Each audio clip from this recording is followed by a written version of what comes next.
Hey basketball coaches, today I'm going to be talking to you about how you can teach the box and one zone defense to your team.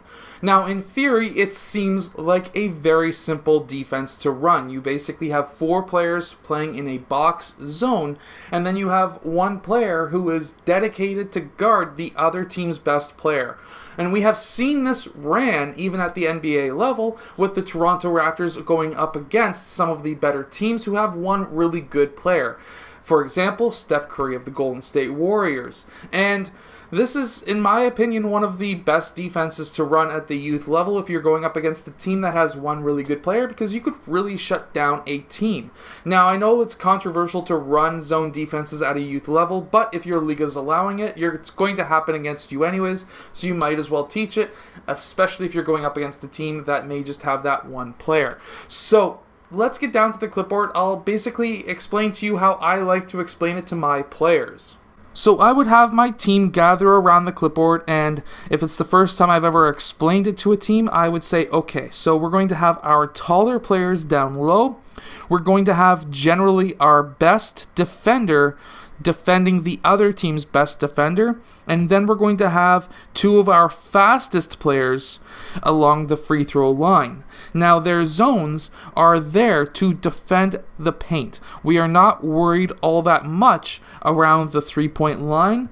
So what we are looking at is having player 5 play a zone roughly around there. We're going to have player 2 doing the exact same there, as well as player 3 and player 4. Now, as you can see, we do not have any zones that are extending out past the 3-point line. And the reason for that is, in this zone, we really want to protect the key because these are usually higher percentage shots than the 3-point line. And because of that, we are going to be defending the key only when it comes to these 4 players. Now, if, for example, the other team is running a 5-out offense, just as an example, and their best player, for example, may have the ball up at the point. At this time, we would have players 2 and 3 at the elbows or at the free throw line, and then we would have players 5 and 4 in the low block. If the other team, however, was running a 3-out, 2-in as an example, same idea, and if the ball was passed over to player 2, we would have player 2 Reds take a step out but not going past the 3-point line. We want to stay home behind the 3 but still contesting the shot, keeping our hands up so that the passes don't go into the low post. Now, this is when scouting really comes into effect. If I tell you as a coach, we do not need to worry about player 2 shooting a 3-point shot, and he passes the ball into player 5, I want you as a player to double team player 5. This is how I personally run the box and one. Now, at this point in time, I would have my players go up onto the basketball court. I would have basically a shell-style drill where I would have 5 players along the 3-point line, and I would have 5 players set up in a box and one. And then I would say to one of my players, you are the one who is defending man-to-man on the other team's best player, and let's say Carlos is the other team's best player, so go guard Carlos. I do not want you to get more than an arm's length away from him, whether he has the ball or not. So, for example, if player 3 was Carlos, for example, and he was to cut down to this corner and they wanted to enter into some kind of a triangle style offense, I want you as Carlos or you as the defender of Carlos to stay with Carlos. We do not want him to get open. We want him to have a very hard time, not just scoring, not just dribbling,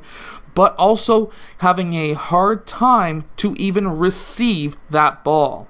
And then what I would do is I would say, okay, well, personally, myself, I have all of my teams run a 5-out offense because that's the most basic offense. It's something that you can go to with maybe 10 seconds left on the shot clock. Up here, we use a shot clock. I don't know about where you are in the part of the world. If you do use a shot clock, a 5-out screen and roll style offense is great to have just as in your back pocket to say, hey, run, play 5-out 1.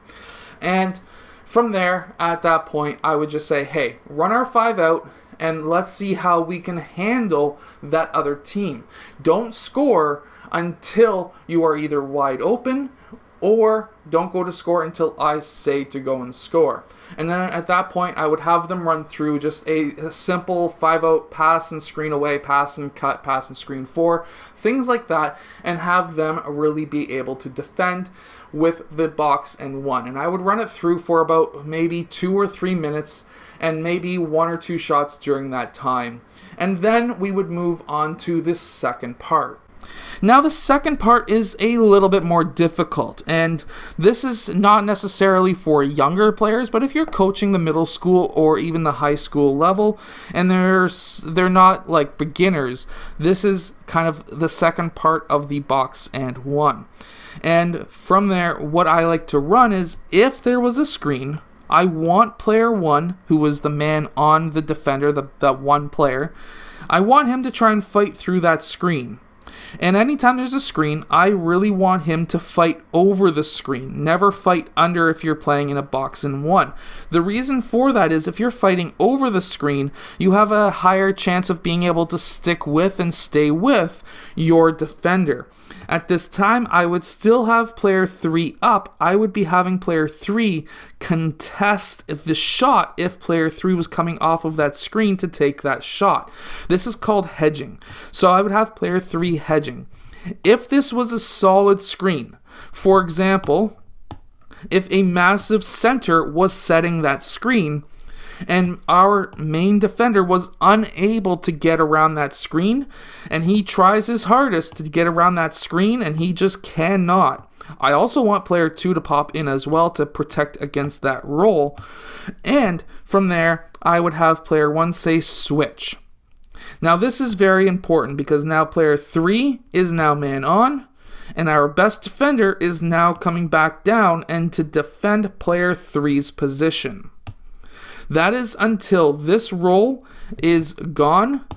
We don't have to worry about that roll attacking the basket. We would have player 4 step out just a bit and player 5 move in, mainly because we still don't want that pass over here. He should be in position to be able to cut that off. But at this time, because there's nobody in that high post, I would have player 1 move up, and this would be a slight double team for a second, give a little bit of pressure, and then have them count to themselves 1 or 2 seconds, maybe even 3 seconds, and then player 3 can pop back down, call switch. You want a vocal defensive team, and now it is back to being man on after that screen. And that's what teams are going to try and run against you. If you're running a box and 1, they're going to try and get their best player open by using screens, especially if it's a high school level team. That is what they are going to try and do the most. So by being able to switch temporarily and then switching back with a temporary only 1, 2, or 3 second double team, that's adding extra pressure to that player. If you can push that player, not physically push, but force that player over to the sideline and trap him, that's even better for your team. I hope that this video has kind of explained it. I'm going to be giving out some simple drills in the future about how you can play tight defense as well in the box and 1 and triangle and 2, which is another style of a janky defense according to Steph Curry. So stay tuned for that. Hit that like button and subscribe.